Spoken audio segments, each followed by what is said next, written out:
नमस्कार दोस्तों, हमारे चैनल में आप सभी का स्वागत है। जयपुर के प्रसिद्ध जौहरी बाजार की भीड़ भाड़ और चमक दमक के बीच जहां हर दुकान अपनी अलग कहानी सुनाती है और हर गली में मेहनत की खुशबू बसी रहती है, वहीं एक छोटे से कारीगर के सपनों ने चुपचाप जन्म लिया था। सुबह की पहली किरण के साथ जब बाजार जागता तो सोने चांदी की चमक के बीच एक साधारण सा तख्ता भी उम्मीदों से जगमगा उठता था। वहीं बैठते थे घनश्याम जी। वह एक सुनार थे और उनके हाथों में वह जादू था जो बेजान सोने को भी अद्भुत रूप दे देता था। हाँ, यह हुनर उन्हें अपने पिता से विरासत में मिला था और उनके पिता को भी अपने पूर्वजों से। उनकी कई पीढ़ियां भट्टी की आग में तपकर सोने से भी ज्यादा खरी बनी थी। वे सदियों से महज सोना नहीं बल्कि विश्वास गढ़ते आ रहे थे। घनश्याम जी के जीवन का सबसे अनमोल गहना था उनकी पत्नी सरला जी। जब वह ब्याह कर उनके छोटे से 2 कमरों के घर में आई तो घनश्याम जी को लगा जैसे साक्षात लक्ष्मी जी ने प्रवेश किया है। घर की दीवारें पुरानी थी और छत से कभी कभी पानी भी टपकता था, पर सरला जी ने अपनी हंसी और अथक मेहनत से उस घर को स्वर्ग बना दिया। उनकी दुकान की नाम मात्र की थी, एक छोटा सा लकड़ी का तख्ता जिस पर घनश्याम जी अपने गिने चुने औजारों के साथ बैठते थे, मगर उनकी आंखों में सपने बहुत बड़े थे, आसमान छूने के सपने। दोनों पति पत्नी ने मिलकर अथक परिश्रम किया और घनश्याम जी की दुकान पर भट्टी की आंच में तपते तो सरला जी घर की रसोई की भट्टी पर तपकर उनका इंतजार करती। कभी कभी काम इतना होता कि उन्हें रात के खाने का भी होश नहीं रहता। ऐसे में सरला जी एक गिलास छाछ और 2 रोटियां लेकर दुकान पर पहुंच जाती और उन्हें अपने हाथों से खिलाती। सरला जी की एक मुस्कान और उनके आंचल की छाँव घनश्याम जी की दिन भर की थकान मिटा देती थी। उन्होंने आज भी वह दिन याद था। उनकी पहली बड़ी कमाई, एक मारवाड़ी सेठ ने अपनी बेटी की शादी के लिए एक नथ का ऑर्डर दिया था।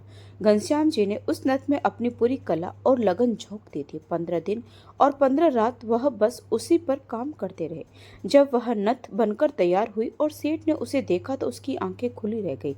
सेठ ने उन्हें मुंह मांगा इनाम दिया। उस रात जब घनश्याम जी पैसे लेकर घर पहुंचे तो सरला जी पूजा कर रही थी। उन्होंने सारे पैसे सरला जी के कदमों में रख दिए। सरला जी की आंखों में आए खुशी के आंसू घनश्याम जी के लिए दुनिया की हर दौलत से बढ़कर थे। उन पैसों से उन्होंने अपनी दुकान को थोड़ा बड़ा किया, एक कांच की अलमारी लगाई। धीरे धीरे उनकी मेहनत रंग लाई। छोटी सी दुकान घनश्याम ज्वेलर्स के नाम से बाजार में अपनी पहचान बनाने लगी और कुछ ही सालों में उन्होंने उसी बाजार में अपने सपनों का एक छोटा सा पक्का घर भी ले लिया। उस घर की एक एक ईंट उन्होंने अपने अरमानों से जोड़ी थी और फिर उनके जीवन में वह रोशनी आई जिसके आगे सोने की चमक भी फीकी थी। उनका बेटा आदित्य। उसके जन्म पर ऐसा लगा जैसे कि उनकी हर मुराद पूरी हो गई। उसकी किलकारियां उनके सूने आंगन में संगीत की तरह गूंजती थी। सरला जी और घनश्याम जी ने कसम खाई कि वे अपने आदित्य को वह सब कुछ देंगे जिसके लिए वे कभी तरस गए थे। उन्होंने उसे शहर के सबसे बड़े अच्छे अंग्रेजी स्कूल में पढ़ाया, उसकी हर जिद पूरी की। जब आदित्य कहता पापा मुझे वह रिमोट वाली कार चाहिए, तो घनश्याम जी उसके लिए वह खिलौना ही नहीं बल्कि खुशियों का संसार खरीद लाने को तैयार रहते। सरला जी तो उसकी नजर उतारते नहीं थकती थी। उनका आदित्य उनकी आंखों का तारा था, उनके बुढ़ापे की लाठी था, उनका गुरूर था। घनश्याम जी उसे अक्सर दुकान पर ले जाते और सोने की परख कराना सिखाते। वह बड़ी मासूमियत से पूछता पापा क्या मैं भी आपकी तरह बड़ा कारीगर बनूंगा? घनश्याम जी का उसका माथा चुमकर कहते नहीं बेटा, तू मुझसे भी बड़ा बनेगा, तू सेठ बनेगा। वक्त पंख लगाकर उड़ गया। उनका बेटा आदित्य बड़ा हो गया। जब वह एमबीए की डिग्री लेकर घर लौटा तो घनश्याम जी का सीना गर्व से चौड़ा हो गया। आदित्य ने तुरंत दुकान के काम में हाथ बटाना शुरू कर दिया। वह नए जमाने का लड़का था, उसके पास नए नए विचार थे। उसने सबसे पहले दुकान का नवीनीकरण करवाया, कंप्यूटर लगवाए और नई डिजाइन के आकर्षक कैटलॉग भी बनवाए। देखते ही देखते पुरानी दुकान अब एक मॉडर्न शोरूम लगने लगी थी। उनका कारोबार अब दिन दुना रात चौगुना बढ़ने लगा। घनश्याम जी और सरला जी यह सब देखकर फूले नहीं समाते थे। वह सोचते थे कि चलो अब उनकी जिंदगी सफल हो गई है, उनके वर्षों की मेहनत का पेड़ अब मीठा फल देने लगा है। फिर एक दिन आदित्य ने उन्हें बताया कि वह नेहा नाम की एक लड़के से प्यार करता है और उसी से शादी करना चाहता है। उसने उन्हें नेहा की तस्वीर भी दिखाई। लड़की बेहद खूबसूरत थी, लेकिन उन्हें जल्द ही पता चला कि नेहा शहर के एक बहुत बड़े बिल्डर की बेटी है। उसके शौक, उसका रहन सहन और उसकी जीवन शैली उनके साधारण सुनार परिवार से बिल्कुल अलग थी। घनश्याम जी के मन में एक अनजानी सी आशंका हुई, एक डर सा बैठ गया। पर बेटे की खुशी के आगे उन्होंने अपने दिल की आवाज दबा दी। सरला जी ने उन्हें सांत्वना देते हुए समझाया, जमाना बदल गया है, हमें भी बदलना चाहिए। बड़े घर की बेटी आएगी तो हमारा मान ही बढ़ेगा और बहू आएगी तो घर में रौनक भी बढ़ेगी। फिर बड़ी धूमधाम से शादी हुई। घनश्याम जी और सरला जी ने अपनी जिंदगी भर की जमा पूंजी उस शादी में लगा दी। नेहा बहू बनकर घनश्याम जी के घर आई। शुरू के कुछ महीने सब स्वर्ग जैसा लग रहा था। नेहा बहुत मीठा बोलती थी, उनके पैर छूती और उनकी हर बात मानती। सरला जी तो उसमें अपनी बेटी देखने लगी थी। वह उसे अपने हाथों से बनाकर खिलाती और अपने गहने तक उसे दे देती थी। लेकिन आसमान में छिपा तूफान कब तक शांत रहता। धीरे धीरे नेहा ने अपना असली रंग दिखाना शुरू किया। सबसे पहले तो उसने अपने घर के कामों से किनारा करना शुरू किया। घनश्याम जी की पत्नी सरला जी सुबह 5 बजे उठकर पूजा पाठ, नाश्ता और सबकी तैयारी में लग जाती। वहीं नेहा 10 बजे तक आराम से सोती रहती थी। अगर सरला जी प्यार से भी उसे कुछ कह देती तो वह मुंह फुला लेती। फिर वह अकेले में आदित्य से शिकायत करती, तुम्हारी मम्मी मुझे नौकरानी समझती है। मैं इतने बड़े घर से आई हूँ, मैंने आज तक पानी का गिलास भी खुद उठाकर नहीं पिया। आदित्य जो कभी अपनी माँ पर जान छिड़कता था, अब सरला जी को ही समझाने लगा। उसने कहा, माँ, वह नए जमाने की लड़की है, उसे इन सब कामों की आदत नहीं है। आप क्यों परेशान होती हो, एक काम वाली रख लेते हैं। घनश्याम जी ने पहली बार सरला जी के आंखों में अपने बेटे के लिए एक शिकायत देखी, पर वह चुपचाप आंसू पीकर रह गई। बात यही नहीं रुकी। नेहा के खर्चे बेहिसाब बढ़ने लगे। रोज नई डिजाइनर साड़ियाँ, किटी पार्टियां, महंगे रेस्टोरेंट में खाना। सालों की कड़ी मेहनत से कमाया गया दुकान का पैसा अब पानी की तरह बहने लगा था।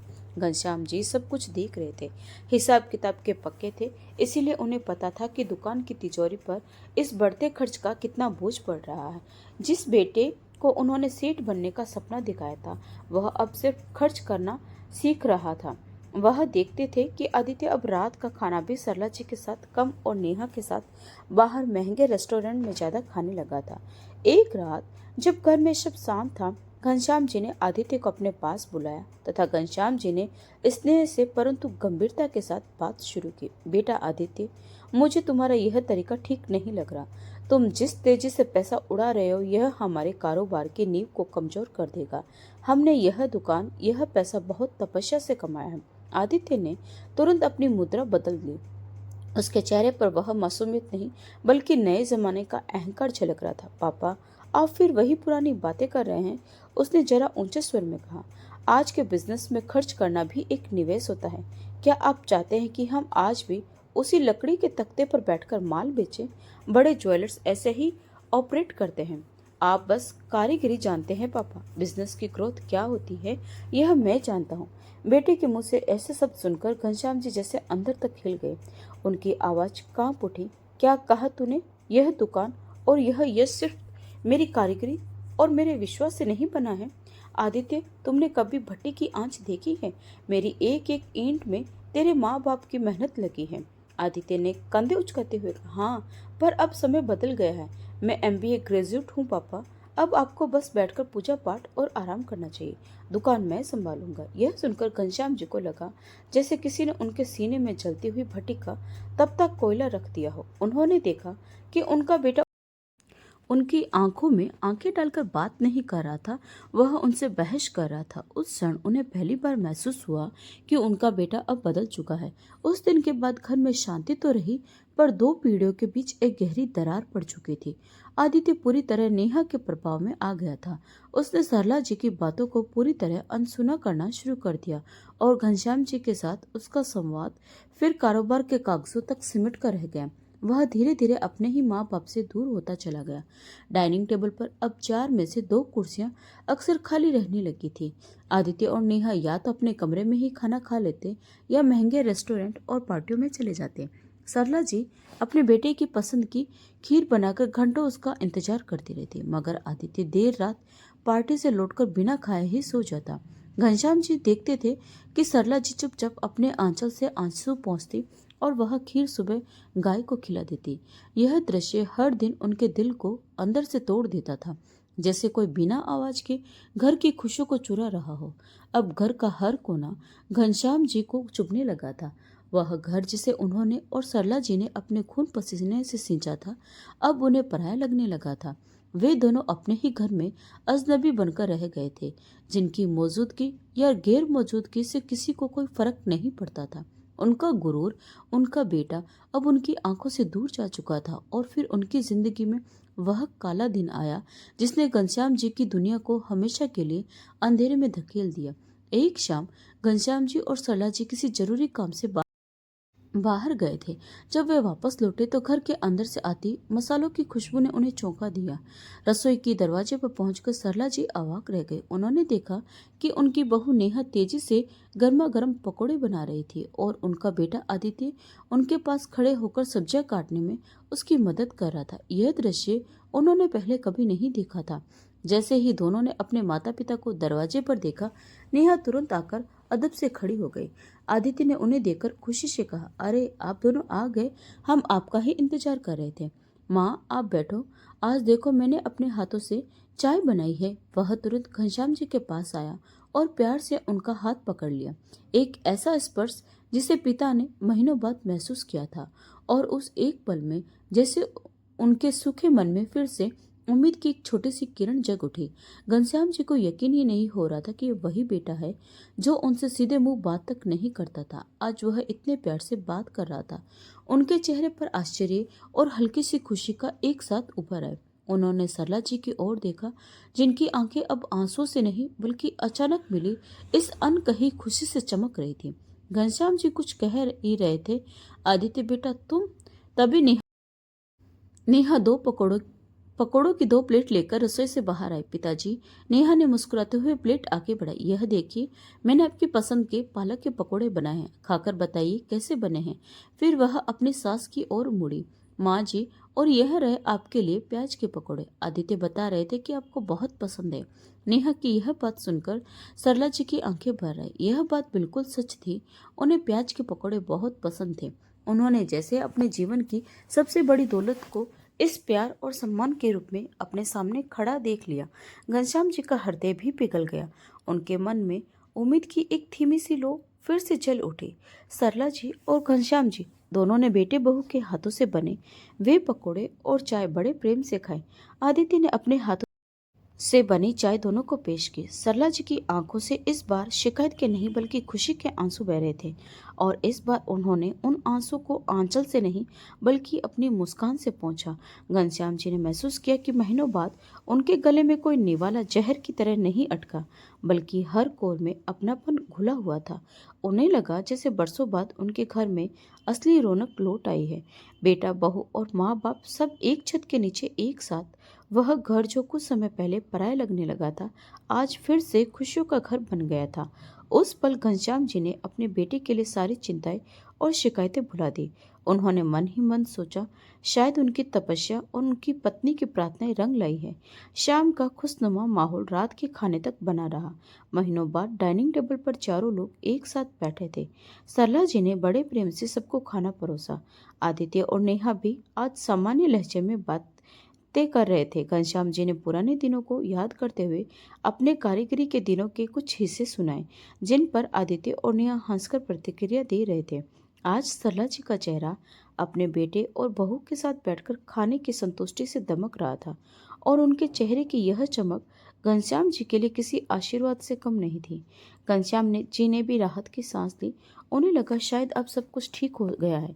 रात को जब दोनों अपने कमरे में पहुंचे तो सरला जी ने संतोष भरी आवाज में कहा, देखा जी, मैं कहती थी ना हमारे बच्चे बदल गए हैं। नेहा के दिल बहुत अच्छा है, उसने हमारे लिए पकोड़े बनाए, हमारे खाने का ख्याल रखा।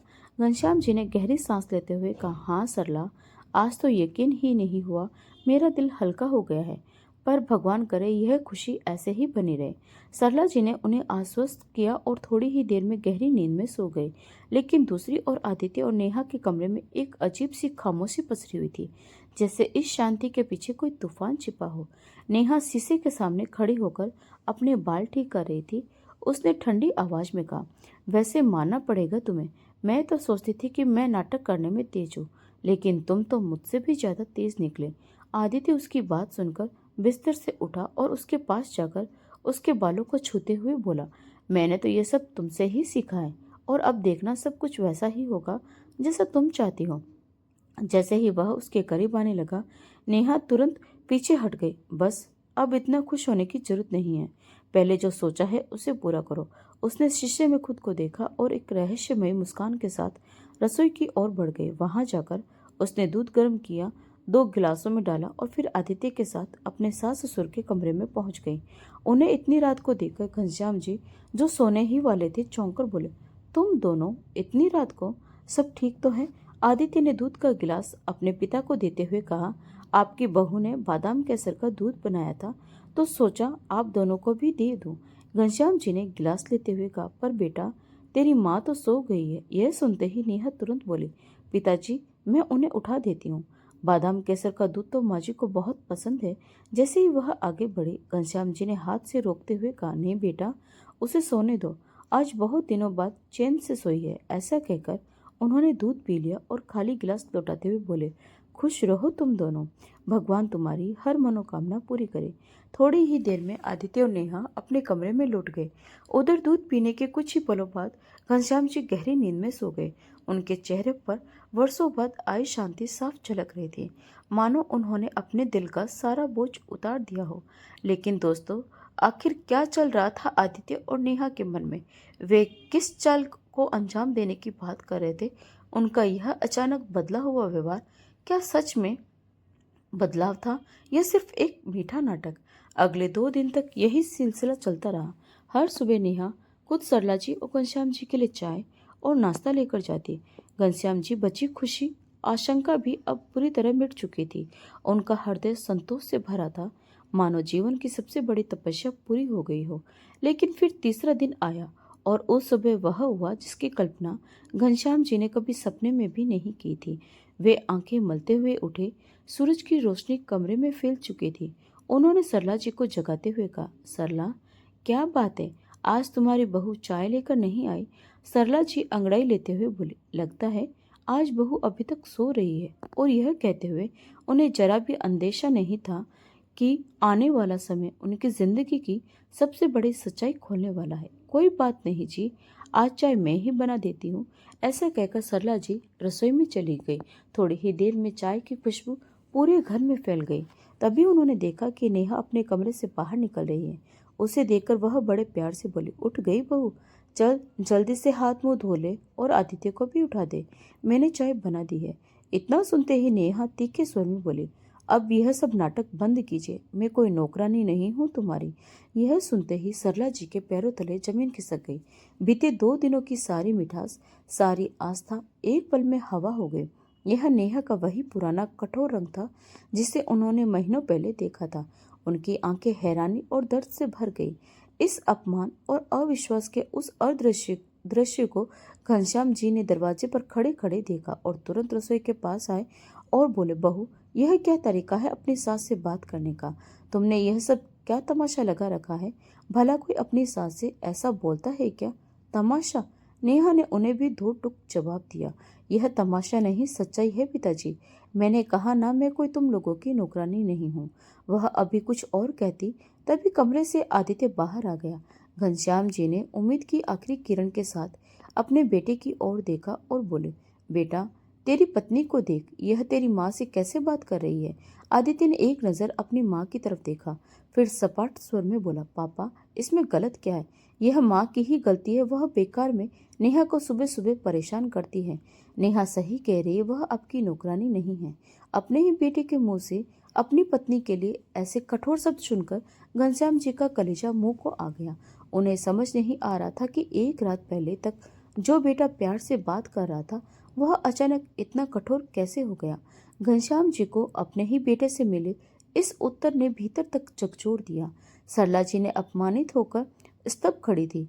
टूटी उम्मीदों और बिखरे सपनों के साथ वे दोनों चुपचाप अपने कमरे में लौट गए।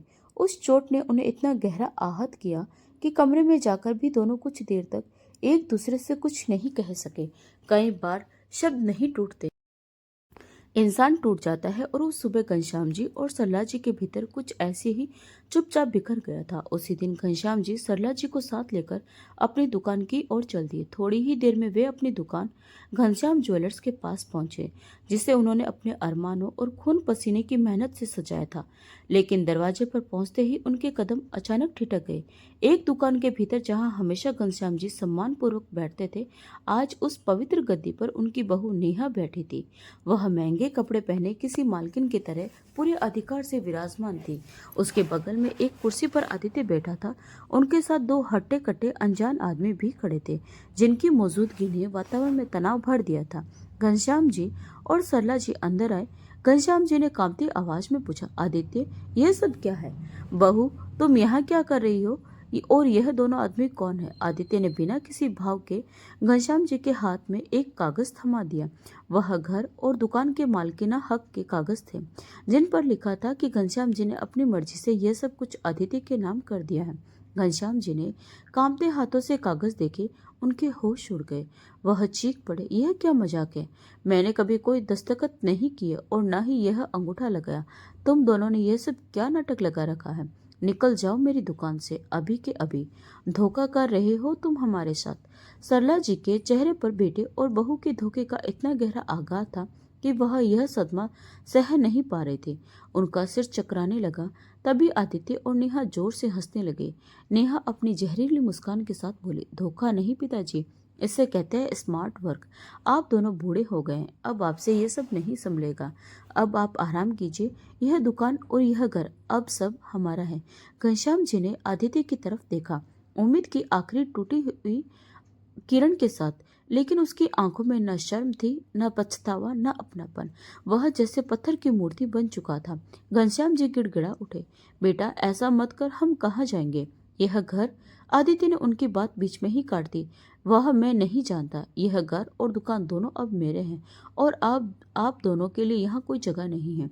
इज्जत से निकल जाइए यहाँ से, नहीं तो धक्के मारकर निकलवा दूंगा। सरला जी, जो अब तक मूर्ति की तरह सब सुन रही थी, बिलखती हुई दौड़कर आदित्य के पैरों में गिर पड़ी। उनका आंचल बेटे के पैरों से लिपट गया। आदित्य बेटा, अपने माँ बाप पर रहम कर, हमें घर से मत निकाल। हम एक कोने में पड़े रहेंगे, कुछ नहीं कहेंगे। लेकिन इससे पहले कि आदित्य कुछ कहता, नेहा आगे बढ़ी। उसने सरला जी का हाथ पकड़ा, उन्हें झटके से उठाया और जोर का धक्का दे दिया। बहुत हो गया तुम दोनों का नाटक, चुपचाप निकल जाओ, वरना पुलिस बुलाकर धक्के मारकर निकलवाऊंगी। चोरी का इल्जाम लगा दूंगी। सारी जिंदगी जेल के चक्कर काटते रहोगे। उस दिन घनश्याम जी टूट गए, बिखर गए। अपने ही बेटे ने, अपने ही जिगर के टुकड़े ने उन्हें उनके आशियाने से बेघर कर दिया था। घनश्याम जी और सरला जी बस पहने हुए कपड़ों में सड़क पर आ गए। जयपुर के जौहरी बाजार की वही गलियां, जहां कभी लोग उन्हें घनश्याम सेठ कहकर अदब से सलाम करते थे, आज वही वे दो असहाय परछाइयों की तरह खड़े थे। जिन हाथों ने बरसों तक सोने को आकार दिया था, आज वही हाथ कांप रहे थे। उन्होंने घर जाकर अपना सामान और कुछ कीमती चीजें लेने की कोशिश की, लेकिन नेहा ने वहां भी गार्ड तैनात कर रखे थे। किसी ने भी उन्हें अपने ही घर में जाने नहीं दिया। सरला जी फूट फूट कर रोती जा रही थी। उनकी आंखों का हर आंसू घनश्याम जी के दिल में पिघले हुए शीशे की तरह उतर रहा था। कई दिनों तक उन्होंने कभी किसी मंदिर के बाहर तो कभी किसी बस स्टैंड पर सोकर गुजारा किया। लोगों की दी हुई रोटियां खाकर ही उनका पेट भरता था। जिन हुनरमंद हाथों ने कभी सोने को आकार दिया था, आज वही हाथ एक रोटी के लिए फैल रहे थे। इससे बड़ा दर्द, इससे बड़ा अपमान एक बाप के लिए और क्या हो सकता था? लेकिन घनश्याम जी हार मानने वालों में से नहीं थे। उनके साथ सरला जी थी।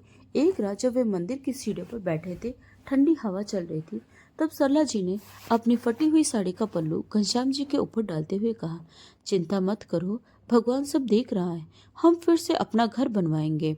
उनकी उस आवाज में जो हिम्मत थी, वही घनश्याम जी की ताकत बन गई। कभी कभी इंसान टूटता नहीं, बस अंदर ही अंदर फिर से बनने लगता है। उन्होंने दूसरे शोनारों के यहाँ मजदूरी करनी शुरू कर दी। उनके हाथ कांपते थे, आंखें धुंधला गई थी, लेकिन पेट की आग सब कुछ करवा लेती है। उन्होंने एक गंदी सी बस्ती में एक छोटी सी सीलन भरी खोली किराए पर ली और वहीं से फिर से काम शुरू किया। अब वह घनश्याम सेठ नहीं थे, बस एक साधारण कारीगर बनकर रह गए थे। एक दिन काम से लौटते समय बाजार के रास्ते में अचानक एक आदमी उनसे टकरा गया। वह कोई और नहीं, उनका पुराना दोस्त सोहनलाल था। सोहनलाल अब शहर का बहुत बड़ा हीरा व्यापारी बन चुका था। उसने घनश्याम जी को इस हालत में देखा तो उसकी आंखें फटी की फटी रह गई। घनश्याम जी उनसे नजरें चुराने लगे, पर सोहनलाल ने उन्हें पकड़ लिया और अपने गले से लगा लिया। उस दिन कई सालों के बाद घनश्याम जी अपने दोस्त के कंधे पर सिर रखकर बच्चों की तरह फुट फुट कर रो पड़े। उन्होंने अपनी पूरी कहानी उसे सुना दी। सब कुछ सुनकर श्यामलाल की आंखों में आग उतर आई। वह बोला, घनश्याम, तूने जिंदगी भर विश्वास और ईमान कमाया है। तेरे साथ बहुत बड़ा अन्याय हुआ। अब तू चुप नहीं बैठेगा, तू न्याय लेगा। घनश्याम जी ने निराशा से उसकी ओर देखा। न्याय कैसे लूंगा? मैं तो बर्बाद हो चुका हूँ।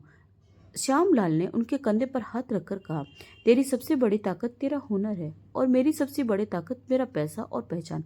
हम दोनों मिलकर तेरे बेटे आदित्य और उसकी मक्कार पत्नी नेहा को ऐसा सबक सिखाएंगे कि वे जिंदगी भर याद रखेंगे।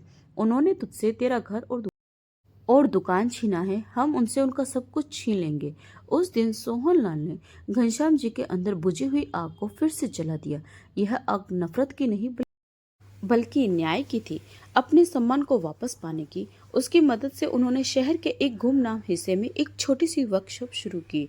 सोहनलाल ने उन्हें पूंजी दी और कहा, अब तू वही बना जो तेरे सिवा कोई नहीं बना सकता। घनश्याम दास जी ने दिन रात एक कर दिया।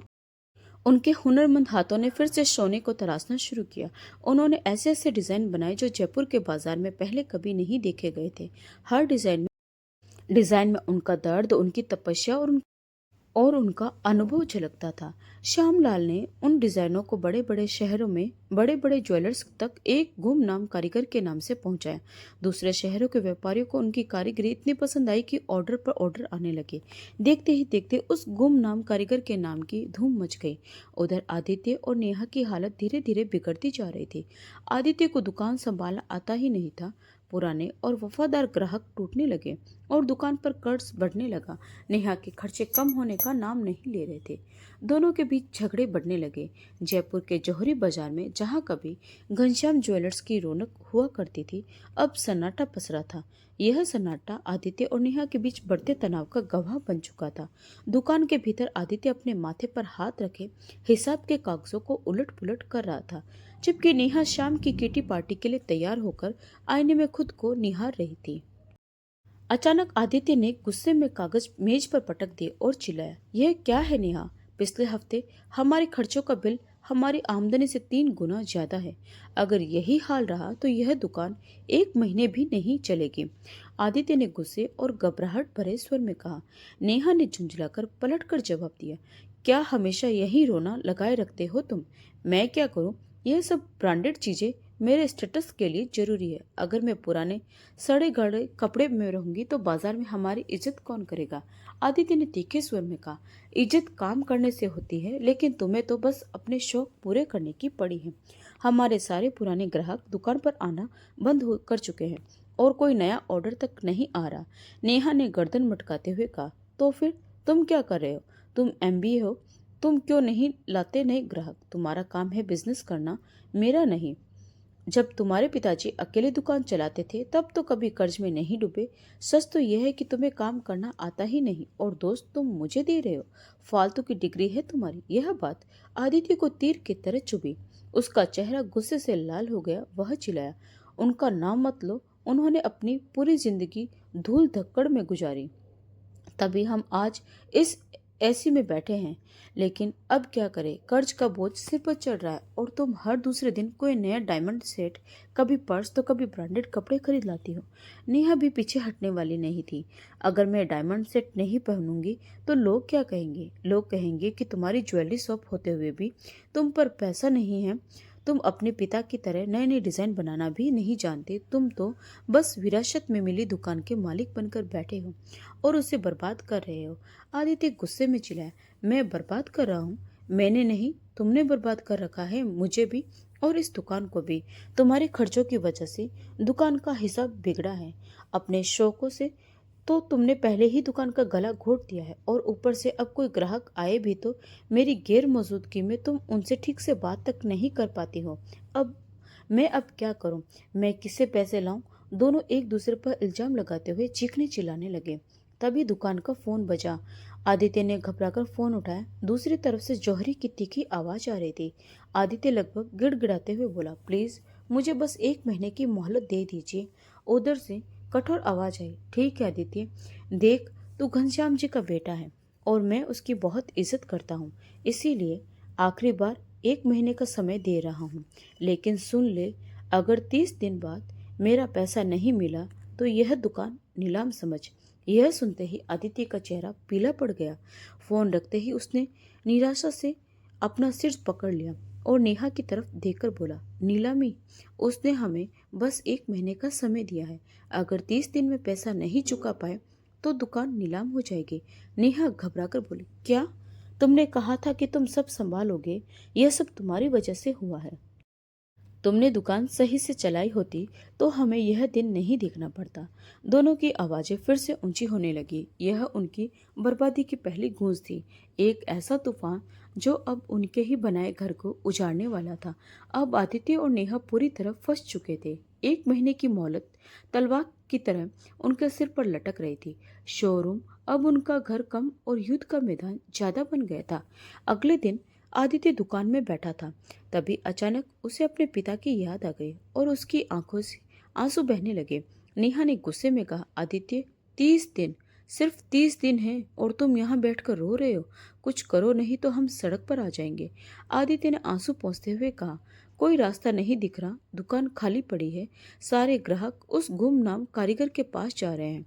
तभी दुकान का पुराना मुनीम, जो अभी भी कुछ कागजी काम देखने आता था, अंदर आया और बोला, बेटा आदित्य, बाजार में एक बड़ी खबर है।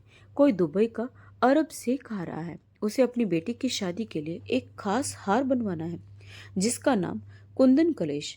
लोग कहते हैं कि यह कला तो बस घनश्याम सेठ के खानदान को ही आती है। यह सुनते ही आदित्य और नेहा एक दूसरे को देखने लगे। नेहा की आंखों में लालच की चमक आ गई। वह बोली, कुंदन कलश, वही हार जिसकी डिजाइन की किताब पिताजी हमेशा तिजोरी में रखते थे। आदित्य, अगर वह ऑर्डर मिल गया तो हमारी सारी परेशानी दूर हो जाएगी।